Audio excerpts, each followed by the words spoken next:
Fighting is as old as humankind has ever been. Something about beating another man into submission that the world is attracted to.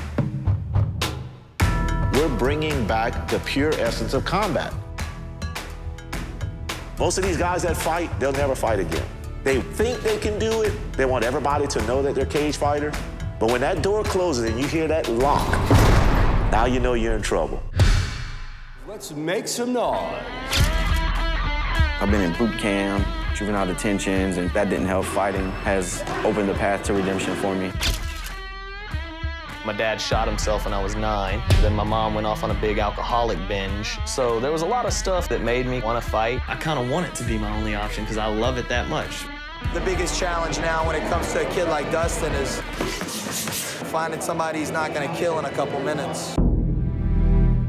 They wanted tough opponents. I got them tough opponents. So we're going to see exactly what happens with them tomorrow. He came one time in 3 weeks, and so he called me today and said he's not ready to fight. Now we go with D.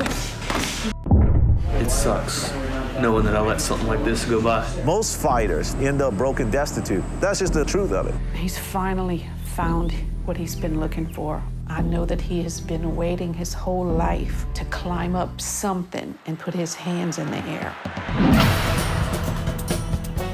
It's about to go down. Put your chin on and you go to work on this boy. This boy does not want to be in the ring with you. Other people on the outside don't really notice how peaceful it really is inside there.